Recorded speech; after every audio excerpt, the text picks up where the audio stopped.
गुरु रू प्यारी साध संगत जी, वाहिगुरु जी का खालसा, वाहिगुरु जी की फतेह। भाई साहब भाई वीर सिंह जी की एक अमोलक लिखत जो अत्यंत कष्ट वेले मन नू ढारस देंदी है, दिलासा देंदी है। आओ प्यार नाल सरवण करन दी कोशिश करिए जी। 7 औखियां रातां, 5ਵੀਂ रात। सबराई परमारथ दे रस्ते तुर रही है। ਉਹ ਆਪਣੇ ਜੀਵਨ ਨੂੰ ਕਿਸੇ ਸੋਹਣੇ ਸੰਚੇ ਵਿੱਚ ਢਾਲ ਰਹੀ ਤੇ ਵਰਤੋਂ ਸਿੱਖ ਰਹੀ ਹੈ। ਅਮਲ ਸਿੱਖ ਰਹੀ ਹੈ, ਸਿੱਖੀ ਜੀਵਨ ਦਾ। ਹਾਂ, ਉਹ ਕੁਝ ਬਣ ਰਹੀ ਹੈ ਜਿਸ ਨੂੰ ਸਿੱਖ ਕਹਿੰਦੇ ਹਨ, ਜਿਨ੍ਹਾਂ ਦਾ ਵਰਤਾਰਾ ਤੇ ਅਮਲ ਐਸਾ ਹੁੰਦਾ ਹੈ ਕਿ ਉਹ ਉਸ ਨਮੂਨੇ ਤੇ ਪੂਰਾ ਉਤਰਦਾ ਹੈ ਜੋ ਨਮੂਨਾ ਕੇ ਆਦਮੀ ਲਈ ਇੱਕ ਆਦਰਸ਼ ਹੈ ਜੋ ਸਤਿਗੁਰੂ ਨੇ ਦੱਸਿਆ ਹੈ। ਮਾਈ ਇੱਕ ਨਮੂਨਾ ਬਣ ਰਹੀ ਹੈ ਜੋ ਸਤਿਗੁਰ ਨੇ ਬਣਾਇਆ ਸੀ। ਸਤਿਗੁਰ ਨੇ ਆਦਮੀ ਨੂੰ ਇੱਕ ਜੀਵਨ ਦਾ ਨਮੂਨਾ ਦਿੱਤਾ ਸੀ ਤੇ ਉਸ ਨਮੂਨੇ ਦੇ ਆਦਮੀ ਬਣਾਏ ਜੋ ਆਪਣੇ ਲਈ ਸੁਖ ਰੂਪ ਤੇ ਜਗ ਲਈ ਸੁਖਦਾਈ ਹੋਏ। ਹੁਣ ਜੋ ਟੁਰੇਗਾ, ਅਮਲ ਕਰੇਗਾ, ਉਸ ਦਾ ਜੀਵਨ ਦਿਮਾਗੀ ਤੇ ਖਿਆਲੀ ਤਸਵੀਰਾਂ ਨਾਲੋਂ ਕੁਝ ਅਡਰਾਪਨ ਦੱਸੇਗਾ। ਉਸ ਦੇ ਅੱਗੇ ਅਮਲੀ ਮੁਸ਼ਕਲਾਂ ਨੇ ਆਣਾ ਹੈ ਤੇ ਉਸ ਵੇਲੇ ਪਤਾ ਲੱਗਣਾ ਹੈ ਕਿ ਅੰਦਰਲਾ ਕਿੰਨਾ ਕੋ ਆਪਣੇ ਆਪੇ ਤੇ ਅਰ ਆਪਣੇ ਕੇਂਦਰ ਦੇ ਆਸਰੇ ਤੇ ਟਿਕਿਆ ਹੈ, ਕਿੰਨਾ ਭਰੋਸਾ ਕਾਲ ਪੁਰਖ ਤੇ ਆਇਆ ਹੈ ਤੇ ਆਪਣੇ ਅਸਲੀ ਆਪੇ ਦੇ ਆਸਰੇ ਵਾਹਿਗੁਰੂ ਜੀ ਤੇ ਟਿਕਿਆ ਹੈ। ਹੁਣ ਜੋ ਦ੍ਰਿਸ਼ਟਮਾਨ ਦੇ ਰੰਗ ਵਟੀਜ ਰਹੇ ਹਨ ਤੇ ਅਦਲਾ ਬਦਲੀ ਜਾਰੀ ਹੈ, ਇਹ ਉਸ ਦੇ ਅੰਦਰਲੇ ਟਿਕ ਗਏ ਟਿਕਾਵ ਨੂੰ ਆਪਣੇ ਨਾਲ ਹਿਲਾ ਕੇ ਦੁਖੀ ਨਹੀਂ ਕਰ ਰਹੇ ਤੇ ਅੰਧਕਾਰ ਵਿੱਚ ਨਹੀਂ ਸਿੱਟ ਰਹੇ। ਹਾਂ, ਇਹ ਅਮਲੀ ਜੀਵਨ ਕਠਨ ਘਾਟੀ ਹੈ। ਪ੍ਰਾਣਪਤੀ ਦਾ ਵਿਯੋਗ, ਪਿਆਰੀ ਧੀ ਦਾ ਵਿਯੋਗ, ਪਿਆਰੇ ਦੋਤਿਆਂ ਦਾ ਵਿਯੋਗ, ਵਾਹਿਗੁਰੂ ਦੇ ਰੰਗਰਤੇ ਇਲਾਹੀ ਰੂਹਾਂ ਵਾਲੇ ਜਵਾਈ ਤੇ ਸਤਿਗੁਰੂ ਦੇ ਖੇਤ ਸੁਣ ਕੇ ਚਿੱਤ ਕਿਵੇਂ ਅਡੋਲ ਰਹਿ ਸਕਦਾ ਹੈ। ਸੋ ਭਾਵੇਂ ਮਾਈ ਦਾ ਅੰਤਰੀਵ ਪ੍ਰੇਮ ਜੋ ਗੁਰਸਿੱਖੀ ਵਾਲਾ ਹੈ ਉਸ ਨੂੰ ਵਿਆਕਲ ਕਰਦਾ ਹੈ, ਪਰ ਕਿਕੂ ਮਾਈ ਇਸ ਮਨ ਦੇ ਹੱਥੋਂ ਛੁਟਕਾਰਾ ਪਾਉਂਦੀ ਹੈ, ਕਿਕੂ ਹੰਬਲੇ ਮਾਰ ਕੇ ਨਿਕਲਦੀ ਤੇ ਰਜ਼ਾ ਪਰ ਆ ਖੜੋਂਦੀ ਹੈ। ਰਜ਼ਾ ਇਸ ਗੱਲ ਦਾ ਨਾਮ ਨਹੀਂ ਕਿ ਖਰਬੂਜ਼ੇ ਦਰਿਆ ਵਿੱਚ ਰੁੜ ਗਏ, ਫੜੇ ਜਾਂਦੇ ਨਹੀਂ, ਚਿੱਤ ਉਦਾਸ ਹੈ, ਸੁਰਤ ਦੀ ਕਲਾ ਢਹਿ ਪਈ ਹੈ ਤੇ ਮੂੰਹ ਕਹਿ ਰਿਹਾ ਅੱਛਾ ਤੇਰੀ ਰਜ਼ਾ। ਇਹ ਅਸਲ ਰਜ਼ਾ ਨਹੀਂ। ਫਿਰ ਦੁਹਰਾ ਦੇਈਏ, ਰਜ਼ਾ ਇਸ ਗੱਲ ਦਾ ਨਾਮ ਨਹੀਂ ਕਿ ਖਰਬੂਜ਼ੇ ਦਰਿਆ ਵਿੱਚ ਰੁੜ ਗਏ, ਫੜੇ ਜਾਂਦੇ ਨਹੀਂ, ਚਿੱਤ ਉਦਾਸ ਹੈ, ਸੁਰਤ ਦੀ ਕਲਾ ਢਹਿ ਪਈ ਹੈ ਤੇ ਮੂੰਹ ਕਹਿ ਰਿਹਾ ਅੱਛਾ ਤੇਰੀ ਰਜ਼ਾ। ਇਹ ਅਸਲ ਰਜ਼ਾ ਨਹੀਂ। ਰਜ਼ਾ ਇਹ ਹੈ ਕਿ ਨਾਮ ਦਾ ਰਸ ਪ੍ਰਾਪਤ ਹੋਵੇ, ਨਾਮ ਸੁਰਤ ਨੂੰ ਉੱਚੇ ਕਰ ਰੱਬੀ ਰਸ ਵਿੱਚ ਲੈ ਜਾਂਦਾ ਹੋਵੇ। ਜਦੋਂ ਮੌਕਿਆ ਆ ਬਣੇ ਕਿ ਰਜ਼ਾ ਮੰਨਣੀ ਹੈ, ਤਦ ਸੁਰਤ ਉਸੇ ਸੁਖ ਵਿੱਚ ਚੜ੍ਹਦੀ ਕਲਾ ਵਿੱਚ ਰਹੇ ਤੇ ਜੋ ਸਿਰ ਤੇ ਆ ਬਣੀ ਉਸ ਤੇ ਕਹੇ ਤੇਰੀ ਰਜ਼ਾ। ਫਿਰ ਦੁਹਰਾ ਦਈਏ ਕਿ ਰਜ਼ਾ ਕੀ ਹੈ। ਰਜ਼ਾ ਇਹ ਹੈ ਕਿ ਨਾਮ ਦਾ ਰਸ ਪ੍ਰਾਪਤ ਹੋਵੇ, ਨਾਮ ਸੁਰਤ ਨੂੰ ਉੱਚੇ ਕਰ ਰੱਬੀ ਰਸ ਵਿੱਚ ਲੈ ਜਾਂਦਾ ਹੋਵੇ। ਜਦ ਮੌਕਿਆ ਆ ਬਣੇ ਕਿ ਰਜ਼ਾ ਮੰਨਣੀ ਹੈ, ਤਦ ਸੁਰਤ ਉਸੇ ਸੁਖ ਵਿੱਚ ਚੜ੍ਹਦੀ ਕਲਾ ਵਿੱਚ ਰਹੇ ਤੇ ਜੋ ਸਿਰ ਤੇ ਆ ਬਣੀ ਹੈ ਉਸ ਤੇ ਕਹੇ ਤੇਰੀ ਰਜ਼ਾ। ਜੀਓ, ਇੱਕ ਹੋਰ ਵੀ ਤੇਰੀ ਰਜ਼ਾ ਦਾ ਤਰਲਾ ਹੈ ਕਿ ਸੁਰਤ ਢਹਿ ਪਵੇ, ਮਨ ਦੁਖੀ ਹੋ ਜਾਵੇ, ਪਰ ਤਤਕਾਲ ਯਤਨ ਵਿੱਚ ਲੱਗ ਪਵੇ ਕਿ ਮਨ ਵਿੱਚ ਜੋ ਨਾਮ ਦਾ ਰਸ ਸੀ ਉਹ ਕਿੱਧਰ ਗਿਆ, ਜੋ ਅੰਦਰਲੇ ਟਿਕਾਵ ਦਾ ਸਵਾਦ ਆ ਰਿਹਾ ਸੀ ਉਹ ਕਿਉਂ ਹਿਲ ਗਿਆ। ਉਹ ਮੁੜ ਕੇ ਪਰਤ ਕੇ ਅੰਦਰ ਆਵੇ, ਉਸੇ ਤਰ੍ਹਾਂ ਅੰਦਰਲਾ ਟਿਕ ਜਾਵੇ। ਨਾਮ ਦੇ ਰਸ ਦੀ ਤਰੰਗ ਟੁੱਟੇ ਨਹੀਂ, ਟੁੱਟੇ ਤਾਂ ਮੁੜ ਜੋੜਨ ਦਾ ਤਰਲਾ ਨਾ ਟੁੱਟੇ।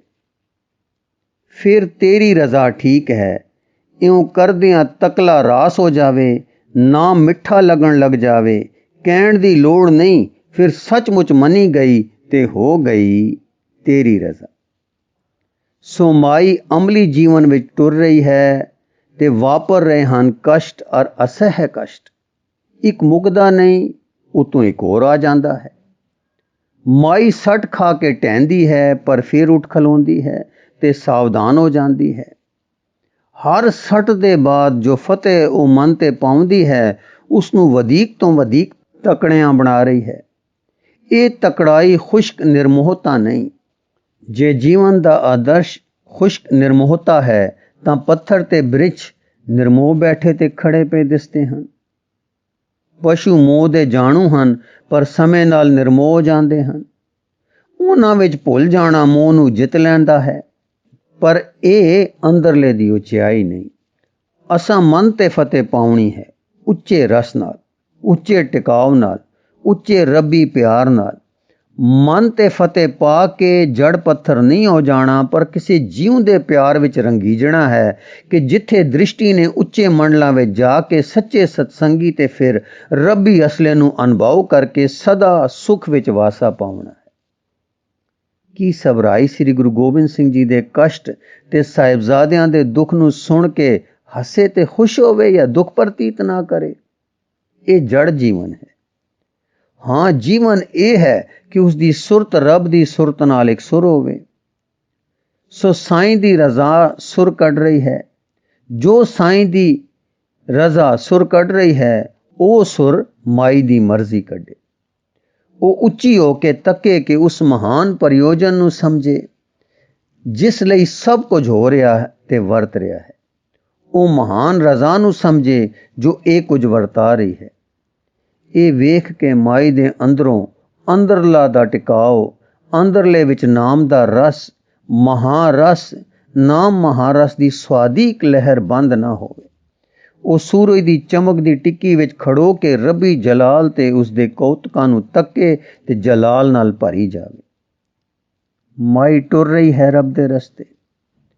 ਪਰਤਾਵੇ ਤੇ ਪਰਤਾਵਾ ਆ ਰਿਹਾ ਹੈ ਕਿ ਮਾਈ ਦੇ ਮਨ ਉੱਤੇ ਕੋਈ ਪਰਤਾਵਾ ਫਤਿਹ ਪਾ ਕੇ ਉਸਨੂੰ ਨਾਸ਼ੁਕਰੀ, ਢਹਿੰਦੀਆਂ ਕਲਾਂ, ਉਦਾਸੀ, ਗਮ, ਚਿੰਤਾ, ਗਿਆਨ, ਅਵਿਦਿਆ ਦੇ ਹਨੇਰੇ ਜਾਂ ਭੁੱਲ ਜੋ ਕੁਛ ਚਾਹੋ ਕਹੋ ਵਿੱਚ ਲੈ ਜਾਵੇ। ਪਰ ਮਾਈ ਹੰਬਲਾ ਮਾਰ ਰਹੀ ਹੈ ਕਿ ਉਸ ਦਾ ਆਪਾ ਮਨ ਉੱਤੇ ਫਤਿਹ ਪਾ ਕੇ ਚੋਜੀ ਵਾਹਿਗੁਰੂ ਦੇ ਚੋਜ ਤੱਕੇ। ਸਾਵਧਾਨ ਤੇ ਉੱਚੀ ਰਹੇ, ਉਨਮਨ ਰਹੇ। ਉਨਮਨ ਤੋਂ ਭਾਵ ਹੈ ਉੱਚਾ ਮਨ, ਦਿਲ ਤੋਂ ਉੱਚੀ ਰਹੇ। ਉਨਮਨ ਅਵਸਥਾ ਇਹੀ ਹੈ ਕਿ ਆਪਾ ਸਾਡਾ ਅੰਦਰਲਾ ਮਨ ਤੇ ਉੱਚੀ ਰਸ ਭਰੀ ਦਸ਼ਾ ਵਿੱਚ ਰਹੇ। ਮਾਈ ਸਤਿਗੁਰਾਂ ਦੇ ਸਲਾਮਤ ਨਿਕਲ ਜਾਣ ਦੇ ਹਾਲ ਸੁਣ ਕੇ ਤਾਂਗਾ ਵਿੱਚ ਜਾਂਦੀ ਹੈ ਕਿ ਸਲਾਮਤੀ ਦੀ ਸੋ ਕੰਨੀ ਪਵੇ ਕਿ ਪਿਆਰੇ ਜੀ ਕਿਤੇ ਸੁਖ ਦੇ ਥਾਂ ਅਪੜ ਗਏ ਹਨ। ਚਿੱਤ ਠੰਡ ਵਿੱਚ ਹੈ, ਨਾਮ ਦੀ ਰਸ ਭਰੀ ਰੋਂ ਜਾਰੀ ਹੈ, ਸ਼ਾਂਤੀ ਹੈ, ਮਦਮ ਉਮਾ ਹੈ, ਪਰ ਉਛਾਲਾ ਨਹੀਂ। ਤਾਂਗ ਉਹਨਾਂ ਦੀ ਸਲਾਮਤੀ ਦੀ ਉੱਠਦੀ ਹੈ ਤੇ ਜਦੋਂ ਇਹ ਤਾਂਗ ਵਿਆਕੁਲਤਾ ਵੱਲ ਝੁਕਣ ਲੱਗਦੀ ਹੈ ਤਾਂ ਮਾਈ ਅਰਦਾਸ ਕਰਦੀ ਹੈ ਕਿ ਹੇ ਅਕਾਲ ਪੁਰਖ, ਆਪਣੇ ਨਿਵਾਜੇ ਪੁੱਤ ਨੂੰ ਆਪ ਰੱਖੀ।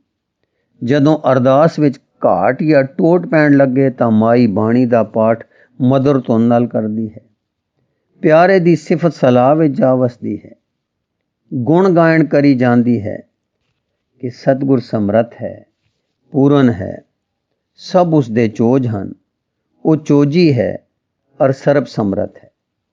ਐਸੇ ਯਸ਼ ਕਰਦੀ ਯਸ਼ ਦੇ ਮੰਡਲ ਵਿੱਚੋਂ ਲੰਘਦੀ ਫਿਰ ਰਾਮ ਰਸ ਵਿੱਚ ਅਡੋਲ ਹੋ ਜਾਂਦੀ ਹੈ। ਕੁਝ ਦਿਨ ਲੰਘੇ ਤਾਂ ਫਿਰ ਖਬਰ ਆਈ ਕਿ ਸਤਿਗੁਰ ਸਲਾਮਤ ਦੀਨੇ ਪੁੱਜ ਗਏ ਹਨ, ਪਰ ਨਾਲ ਹੀ ਮੁਕਤਸਰ ਦਾ ਸਾਕਾ ਸੁਣਿਆ ਗਿਆ। ਕੀਕੂ ਮਾਝੇ ਦੇ ਪਿਆਰੇ ਸਿੱਖ ਸ਼ਹੀਦ ਹੋ ਗਏ। ਕੀਕੂ ਉਹ ਗੁਰੂ ਜੋਤੀ ਪਰ ਨਿਛਾਵਰ ਹੋ ਕੇ ਮੁਕਤਸਰ ਆਪਣੀ ਨਿਸ਼ਾਨੀ ਜਗਤ ਪਰ ਛੱਡ ਗਏ ਹਨ।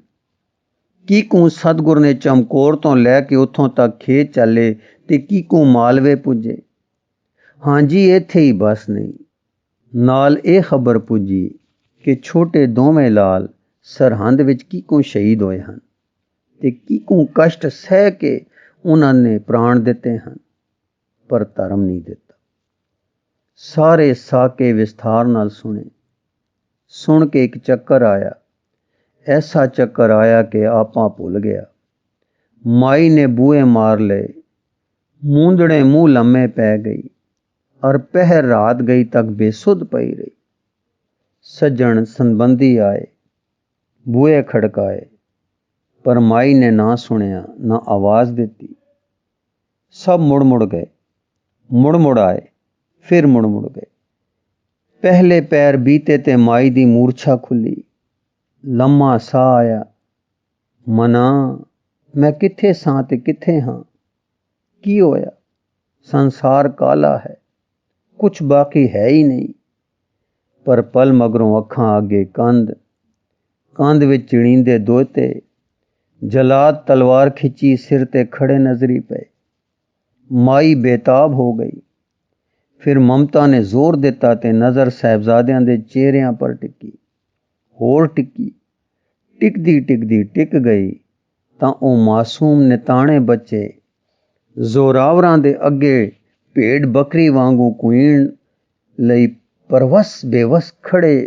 चिनीण दा थां ऐं दिसे जिकू तेज भरे दो सूरज खड़े हन। चेहरे सहम वाले नहीं, तकड़े हन। नूर झर रहा है। डर नहीं रहे, पर अभय हन। मौत नूं मखौल नाल तक रहे हन। माई दा ध्यान जुड़दा गया ते बच्चियां दा जलाल ते तेज वधदा गया। कुछ चिर बीतिया, माई दा टिकाव हिलिया। की वेखदी है कि दिल खड़ो गया है, हवा नहीं रहा। बोली, उठे पापी मन, देख तेज दे पुत्र ते जलाल दे वारस सृष्टि दा भार हार रहे हैं, ते तू समझ रहा है कि ये निताणे बाल कोए गए ते मां प्यो तो विछड़े जालमां दे हाथ विच निर्दयता नाल मारे गए। तेरी भारी भुल है।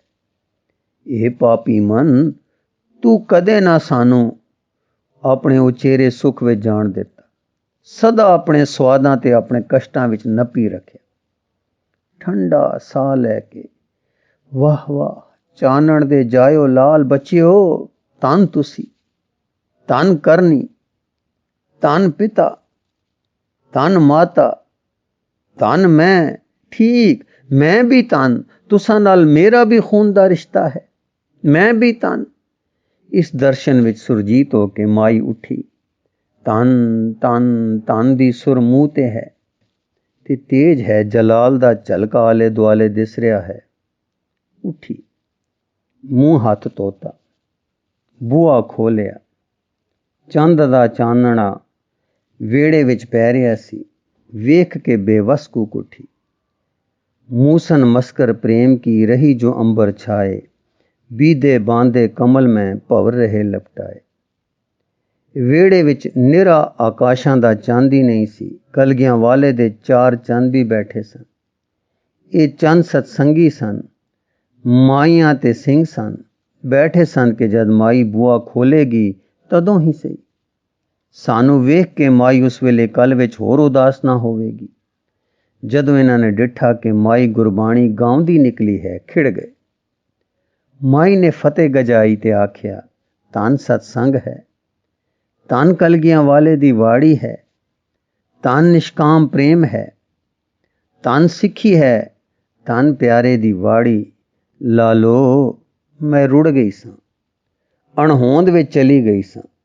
मैं जाता लाल बुझ गए, विलूंदरे गए, पर हाय, मैं निखुट्टी ते निखुट्टा ए मन, जो सदा नीवियां गलियां विच लै वड़दा है। लाल भी कदे गुज्जे रह सकते हैं, वो सदा चमकते हैं। लाल तां सृष्टि दा भार हारन आए सन, अपना आप दे के भार हार लिया है। वो मेरे दोयते हैं, मेरी भुल है। वो नूर दे जाए सन, मैनू जान देण वास्ते मेरे लहू दे साग बने सन। वो रब्बी ते नूरी बंदे सन, जो बद्दी छुड़ावन आए सन, छुड़ा गए, देव असीस। संबत साहा लिखिया, मिलकर पावो तेल, देहो सजन असीसड़ियां, ज्यों होवे साहिब स्यों मेल। कर कर एहो पहुंचा, सदड़े नित पवन, सदन हारा सिमरिए, नानक सेदे आमन। सो देव असीस। सत्संगी वाहिगुरु दे शुक्र विच भर गए ते गावें, माता के उदर में प्रतिपाल करे, सो क्यों मनो विसारिए। मनो क्यों विसारिए वरदाता, जे अगन में आहार पहुंचावे। उसनू किहे पहुँ न सकी, जिसनू अपनी लिवलावे। ਆਪਣੀ ਲਿਵ ਆਪੇ ਲਾਏ ਗੁਰਮੁਖ ਸਦਾ ਸੰਭਾਲੀਏ। ਕਹਿ ਨਾਨਕ ਇਹ ਵਡਦਾਤਾ ਸੋ ਕਿਉ ਮਨੋ ਵਿਸਾਰੀ। ਮਾਈ ਨੂੰ ਇਸ ਸੁੱਖ ਵਿੱਚ ਵੇਖ ਕੇ ਸਾਰੇ ਸੁਖੀ ਹੋਏ। ਮਾਈ ਨੇ ਹੁਣ ਪਿਆਰ ਨਾਲ ਸਾਰੇ ਵਿਦਾ ਕੀਤੇ। ਭਾਵੇਂ ਸਰਦੀ ਅੱਤ ਦੀ ਸੀ, ਪਰ ਮਾਈ ਚੰਦ ਦੀ ਚਾਨਣੀ ਵਿੱਚ ਕੁਝ ਚਿਰ ਟਹਿਲਦੀ ਰਹੀ ਤੇ ਆਨੰਦ ਸਾਹਿਬ ਦਾ ਪਾਠ ਕਰਦੀ ਰਹੀ। ਫਿਰ ਅੰਦਰ ਆ ਕੇ ਸੌਂ ਗਈ। ਸੁੱਤੀ ਤੇ ਆਤਮਾ ਉੱਤੇ ਮਨ ਨੇ ਜ਼ੋਰ ਪਾ ਲਿਆ, ਮਨ ਉੱਤੇ ਸਰੀਰ ਨੇ ਜ਼ੋਰ ਪਾ ਲਿਆ। ਦੇਖੋ ਇਸ ਸਰੀਰ ਵਿੱਚ ਮਾਸ ਦਾ ਕਿਤਨਾ ਬਲ ਹੈ। ਸੁਪਨਾ ਵੇਖਦੀ ਹੈ ਕਿ ਬੱਚੇ ਕੰਧ ਵਿੱਚ ਚਿਣੇ ਜਾ ਰਹੇ ਹਨ। ਬੇਬਲ ਹੋ ਕੇ ਮਾਈ ਨੀਂਦ ਵਿੱਚ ਹੀ ਪਾਸ ਜਾ ਖਲੋਂਦੀ ਹੈ। ਬੱਚਿਆਂ ਨੂੰ ਕੱਢਦੀ ਹੈ, ਪਰ ਜਰਵਾਣੇ ਕੱਢਣ ਨਹੀਂ ਦਿੰਦੇ। ਇਸੇ ਖਿੱਚਾ ਖਿੱਚੀ ਵਿੱਚ ਕੰਧ ਚਿਣੀ ਜਾਂਦੀ ਹੈ ਤੇ ਮਾਈ ਵੀ ਵਿੱਚੇ ਚਿਣੀ ਜਾਂਦੀ ਹੈ। ਹੁਣ ਅੰਦਰ ਦਮ ਘੁਟੀਣ ਲੱਗਾ। ਨਾਲੇ ਬੱਚਿਆਂ ਦਾ ਦਮ ਘੁਟੀਂਦਾ ਹੈ, ਨਾਲੇ ਆਪਣਾ। ਅਤ ਕਸ਼ਟ ਦਾ ਸਾਹਮਣਾ ਹੋਇਆ। ਤੜਫ ਤੜਫ ਕੇ ਮਾਈ ਦੀ ਜਾਨ ਨਿਕਲੀ। ਜਾਨ ਇੱਟਾਂ ਵਿੱਚੋਂ ਰਾਹ ਲੱਭਦੀ ਹੈ ਤੇ ਰਾਹ ਨਹੀਂ ਲੱਭਦਾ। ਮਾਈ ਨੂੰ ਅਸਚਰਜ ਅੰਧਕਾਰ ਦਾ ਸਾਹਮਣਾ ਕਰਨਾ ਪੈ ਗਿਆ। ਮੁਸ਼ਕਿਲ ਨਾਲ ਇੱਕ ਛੇਕ ਜੋ ਰਾਜਾਂ ਤੋਂ ਰਹਿ ਗਿਆ ਸੀ ਦਿਸਿਆ। ਉਸ ਵਿੱਚੋਂ ਬੱਚਿਆਂ ਦੀ ਜਾਨ ਬਾਹਰ ਜਾ ਰਹੀ ਸੀ, ਜੋ ਫਸ ਫਸ ਕੇ ਨਿਕਲੀ। ਫਿਰ ਮਾਈ ਵੀ ਲੱਗੀ ਉਸੇ ਰਾਹ ਨਿਕਲਣ, ਪਰ ਵਹਿਮ ਉੱਠੇ ਕਿ ਮੈਂ ਵੱਡੀ ਹਾਂ, ਰਾਹ ਤੰਗ ਹੈ, ਕਿਹਕੂ ਨਿਕਲਾਂ। ਪਰ ਫਿਰ ਹੋਰ ਕੋਈ ਰਾਹ ਸੀ ਨਹੀਂ। ਇਸੇ ਰਾਹ ਵਿੱਚ ਸਿਰ ਫਸਾਇਆ। ਬੜੇ ਕਸ਼ਟ ਨਾਲ ਫਸ ਖਿਚੀਚ ਕੇ ਬਾਹਰ ਨਿਕਲੀ। ਸ਼ੁਕਰ ਕੀਤਾ, ਪਰ ਬੱਚੇ ਨਹੀਂ ਲੱਭਦੇ। ਇਸ ਵਿਆਕੁਲਤਾ ਵਿੱਚ ਇੱਧਰ ਜਾਂ ਉੱਧਰ ਜਾਂ ਆਵਾਜ਼ਾਂ ਮਾਰ ਆਖਰ ਜਾਗ ਖੁੱਲੀ। ਕੀ ਦੇਖਦੀ ਹੈ ਕਿ ਆਪਣੇ ਬਿਸਤਰੇ ਪਰ ਹਾਂ। ਝਰੋਖੇ ਵਿੱਚੋਂ ਚਾਂਦਨੀ ਦੀ ਲਸ ਅੰਦਰ ਪੈ ਰਹੀ ਹੈ। ਬਦਨ ਗਰਮ ਹੈ, ਛਾਤੀ ਧੁਖ ਰਹੀ ਹੈ ਤੇ ਸਿਰ ਦੀਆਂ ਪੁੜਪੁੜੀਆਂ ਤਪ ਰਹੀਆਂ ਤੇ ਤਰਪ ਤਰਪ ਕਰ ਰਹੀਆਂ ਹਨ। ਉੱਠ ਕੇ ਬੈਠ ਗਈ। ਵਾਹਿਗੁਰੂ ਆਖਿਆ। ਪਾਣੀ ਦਾ ਘੁੱਟ ਪੀਤਾ, ਪਰ ਸੁਰਤ ਗਿਰ ਚੁੱਕੀ ਸੀ। ਮਨ ਉਦਾਸੀ ਵਿੱਚ ਸੀ, ਸਹਿਮ ਵਿੱਚ ਸੀ, ਕਸ਼ਟ ਵਿੱਚ ਸੀ। ਅੱਖਾਂ ਅੱਗੇ ਜ਼ਿੰਦਗੀ ਦੇ ਕਸ਼ਟ ਫਿਰ ਰਹੇ ਸਨ। ਸੁੱਤੀ ਕਿਸ ਰੰਗ ਵਿੱਚ ਸੀ ਤੇ ਜਾਗੀ ਕਿਸ ਹਾਲ ਹੈ। ਨੀਂਦਰ ਵਿੱਚ ਮੁੱਠੀ ਗਈ। ਹਾਏ ਭਗਤ ਜਨ ਤਦੇ ਕੂਕਦੇ ਹਨ, ਕਬੀਰ ਸੂਤਾ ਕਿਆ ਕਰੇ, ਬੈਠਾ ਰਵ ਅਰ ਜਾਗ, ਜਾਂ ਕੇ ਸੰਗ ਤੈਂ ਵਿਛੜਾ, ਤਾਂ ਹੀ ਕੇ ਸੰਗ ਲਾਗ। ਇਸ ਦਾ ਭਾਵ ਉਨੀਂਦੇ ਕੱਟਣੇ ਨਹੀਂ, ਪਰ ਸਰੀਰ ਦੀ ਲੋੜੀਂਦੀ ਨੀਂਦ ਪੂਰੀ ਕਰਕੇ ਗਾਫਿਲ ਤੇ ਆਲਸੀ ਹੋ ਕੇ ਰਾਤ ਬਿਰਥਾ ਗਵਾਉਣ ਤੋਂ ਰੋਕਣਾ ਹੈ। ਹੁਣ ਫੇਰ ਜੁੱਧ ਜਾਰੀ ਹੈ। ਮਨ ਅੰਦਰਲੇ ਨੂੰ ਉੱਠਣ ਨਹੀਂ ਦਿੰਦਾ, ਪਰ ਉਹ ਡਾਢੇ ਜ਼ੋਰ ਵਿੱਚ ਉੱਚਾ ਹੋ ਰਿਹਾ। ਇਸ ਨਿਕੰਮੇ ਸੁਪਨੇ ਨੂੰ ਮਾਈ ਨੇ ਵਗਾਹ ਮਾਰਿਆ ਤੇ ਇਸ ਨੂੰ ਤਮੋ ਗੁਣ ਦਾ ਨਕਸ਼ਾ ਜਾਣ ਕੇ ਤੋੜਿਆ। ਜੋ ਗਮ ਦੇ ਨਕਸ਼ੇ ਤੇ ਹੌਕੇ ਉੱਠਦੇ ਹਨ, ਉਹਨਾਂ ਪਰ ਅੰਦਰੋਂ ਹੀ ਸਮਝ ਤੇ ਵਿਚਾਰ ਸੁਝਦੀ ਹੈ। ਨਾਮ ਦਾ ਚੱਕਰ ਵੀ ਚੱਲ ਰਿਹਾ ਹੈ। ਕੁਛ ਤਪ ਦਾ ਜ਼ੋਰ ਹੈ ਜੋ ਵਾਹ ਨਹੀਂ ਲੱਗਣ ਦਿੰਦਾ। ਮਾਈ ਨੇ ਅਖੀਰ ਜਪ ਸਾਹਿਬ ਦੇ ਪਾਠ ਆਰੰਭੇ। ਆਦੇਸ ਤਿਸੈ ਆਦੇਸ, ਆਦ ਅਨੀਲ ਅਨਾਦ ਅਨਾਹਤ ਜੁਗ ਜੁਗ ਏਕੋ ਵੇਸ ਤੇ ਆ ਕੇ ਸਿਰ ਧਰਤੀ ਤੇ ਰੱਖ ਕੇ ਆਦੇਸ ਵਿੱਚ ਪੈ ਗਈ। ਇਸੇ ਹਾਲ ਇਕਾਗਰਤਾ ਛਾ ਗਈ। ਕੜਕ ਜਿਹਾ ਹੋ ਕੇ ਟਿਕਾਓ ਆ ਗਿਆ। ਠੰਡ ਪੈ ਗਈ। 4 ਵੇਰ ਆਦੇਸ ਤਿਸੈ ਆਦੇਸ ਦੇ ਬਾਅਦ ਮੁੜਕਾ ਪੈ ਗਿਆ। ਸਰੀਰ ਠਰ ਗਿਆ, ਮਨ ਠਰ ਗਿਆ।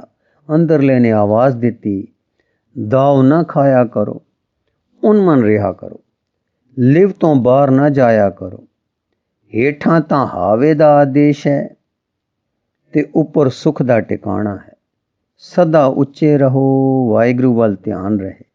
ਧਿਆਨ ਬੜੀ ਸ਼ਕਤੀ ਹੈ। ਪੰਚਾ ਕਾ ਗੁਰ ਏਕ ਧਿਆਨ। ਮਨ ਚਾਹੁੰਦਾ ਹੈ ਕਿ ਅੰਦਰਲੇ ਦਾ ਧਿਆਨ ਦ੍ਰਿਸ਼ਟਮਾਨ ਵਿੱਚ ਫਸਿਆ ਰਹੇ। ਤੁਸੀਂ ਯਤਨ ਕਰੋ ਕਿ ਧਿਆਨ ਮਨ ਤੋਂ ਉੱਚਾ ਸਦਾ ਵਾਹਿਗੁਰੂ ਸ਼ਰਨ ਪ੍ਰਾਪਤ ਰਹੇ। ਵਾਹਿਗੁਰੂ ਦੀ ਸ਼ਰਨ ਗਿਆ ਧਿਆਨ ਮਨ ਤੋਂ ਉੱਚਾ ਰਹਿੰਦਾ ਹੈ। ਧਿਆਨ ਜਿੱਧਰ ਵੀ ਹੋਵੇ ਉਸ ਦਾ ਰੂਪ ਹੋ ਜਾਈਦਾ ਹੈ। ਵਾਹਿਗੁਰੂ ਦਾ ਧਿਆਨ ਕਰਨ ਵਾਲਾ ਵਾਹਿਗੁਰੂ ਨੂੰ ਅੰਦਰ ਵਸਾ ਕੇ ਵਾਹਿਗੁਰੂ ਜੋ ਸੁਖ ਰੂਪ ਹੈ ਸੁਖੀ ਹੋ ਜਾਂਦਾ ਹੈ। ਇਹ ਵਿਚਾਰ ਆ ਕੇ ਮਾਈ ਠਰ ਗਈ। ਹੁਣ ਚਿੱਤ ਨੂੰ ਇੱਕ ਤਾਕਤ ਪ੍ਰਤੀਤ ਹੁੰਦੀ ਹੈ। ਉਸ ਵਿੱਚ ਇਸ ਤਰ੍ਹਾਂ ਦੀ ਸ਼ਕਤੀ ਦਿਸਦੀ ਹੈ ਕਿ ਉਹ ਦ੍ਰਿਸ਼ਟਾ ਹੋ ਰਿਹਾ ਹੈ, ਦੇਖਣਹਾਰ ਹੈ। ਜੋ ਕੌਤਕ ਹੋਏ ਵਰਤੇ ਸੁਣੇ ਹਨ, ਉਹਨਾਂ ਕੌਤਕਾਂ ਨੂੰ ਕਿਸੇ ਮਹਾਰੱਬੀ ਪਰਿਯੋਜਨਾ ਦੇ ਤੱਕਦੀ ਹੈ, ਜਿਨ੍ਹਾਂ ਦੇ ਹੋਣ ਵਿੱਚ ਕੇ ਰੁਕਣ ਵਿੱਚ ਮਾਈ ਦਾ ਕੋਈ ਹੱਥ ਜਾਂ ਵਸ ਨਹੀਂ ਹੈ। ਇਸ ਨੇ ਕੇਵਲ ਦੇਖਣਾ ਤੇ ਦੇਖਦੇ ਹੋਏ ਵਾਹਿਗੁਰੂ ਦੇ ਘਰ ਵਿੱਚ ਉੱਚਿਆਂ ਰਹਿਣਾ ਹੈ। ਰਜ਼ਾ ਸਮਝਣੀ ਹੈ, ਜੋ ਹੋ ਰਿਹਾ ਹੈ ਸੋ ਰਜ਼ਾ ਹੈ, ਤੇ ਅਸਾਂ ਅੰਦਰਲੇ ਦਾ ਰੁਖ ਵਾਹਿਗੁਰੂ ਦੀ ਚਰਨ ਸ਼ਰਨ ਵੱਲ ਰੱਖਣਾ ਹੈ। ਹਾਂ, ਤਰਲਾ ਇਹ ਹੈ ਕਿ ਸ਼ਰਨ ਤੋਂ ਨਾ ਉਖੜੀਏ। ਸੋ ਹੁਣ ਮਾਈ ਇਸ ਰੰਗ ਵਿੱਚ ਆ ਕੇ ਉੱਠੀ। ਅੰਮ੍ਰਿਤ ਵੇਲੇ ਦਾ ਕੁਝ ਹਿੱਸਾ ਲੰਘ ਚੁੱਕਾ ਸੀ, ਫਿਰ ਵੀ ਹਿੰਮਤ ਕਰਕੇ ਗੁਰਦੁਆਰੇ ਅੱਪੜ ਗਈ। ਗੁਰਦੁਆਰੇ ਸੰਗਤ ਘੱਟ ਸੀ, ਕਿਉਂਕਿ ਕਈ ਅਤ ਪ੍ਰੇਮੀ ਸਤਿਗੁਰ ਦੇ ਚਮਕੌਰ ਵਾਲੇ ਸਾਕੇ ਦੇ ਹਾਲ ਸੁਣ ਕੇ ਟੁਰ ਗਏ ਸਨ ਕਿ ਕਿਤੇ ਪੁੱਜ ਕੇ ਕੋਈ ਸੇਵਾ ਕਰ ਸਕੀਏ। ਅੱਜ ਵੀ 2-4 ਸੱਜਣ ਟੁਰੇ ਸਨ, ਕਿਉਂਕਿ ਹੁਣ ਮਹਾਰਾਜ ਜੀ ਦੀ ਮਾਲਵੇ ਪੁੱਜਣ ਦੀ ਖਬਰ ਮਿਲ ਗਈ ਸੀ। ਸੋ ਭਾਵੇਂ ਪ੍ਰੇਮੀ ਥੋੜੇ ਸਨ, ਤਦ ਵੀ ਸ਼ਬਦ ਰੰਗਣ ਗੁਰਦੁਆਰੇ ਵਿੱਚ ਸ਼ਾਂਤੀ ਦਾ ਪ੍ਰਭਾਵ ਕਾਫੀ ਪ੍ਰਕਾਸ਼ ਕਰ ਰਹੀ ਸੀ। ਇੱਥੇ ਆ ਕੇ ਕੀਰਤਨ ਦੇ ਰੰਗ ਵਿੱਚ ਚਿੱਤ ਹੋਰ ਜੁੜ ਗਿਆ। ਸ਼ਬਦਾਂ ਦੀ ਧੁਨੀ ਇਕਾਗਰਤਾ ਭਰਨ ਵਾਲੀ ਸੀ ਤੇ ਸ਼ਬਦਾਂ ਦਾ ਭਾਵ ਮਨ ਵਿੱਚ ਰਜ਼ਾ ਦੀ ਸਿੱਖਿਆ ਦੇਣ ਵਾਲਾ ਸੀ। ਇਸੇ ਰੰਗ ਵਿੱਚ ਰਾਤ ਬੀਤ ਗਈ ਔਰ ਬੀਤ ਗਈ ਮਾਤਾ ਦੀ 5ਵੀਂ ਔਖੀ ਰਾਤ। ਗੁਰੂ ਰੂ ਪਿਆਰੀ ਸਾਧ ਸੰਗਤ ਜੀ, ਇਸ ਲਿਖਤ ਦਾ ਇੱਕ ਅਗਲਾ ਹਿੱਸਾ ਆਪ ਜੀ ਨੂੰ ਅੱਗੇ ਪੜ੍ਹ ਕੇ ਸਰਵਣ ਕਰਾਉਣ ਦੀ ਕੋਸ਼ਿਸ਼ ਕਰਾਂਗੇ ਜੀ। ਵਾਹਿਗੁਰੂ ਜੀ ਕਾ ਖਾਲਸਾ, ਵਾਹਿਗੁਰੂ ਜੀ ਕੀ ਫਤਿਹ।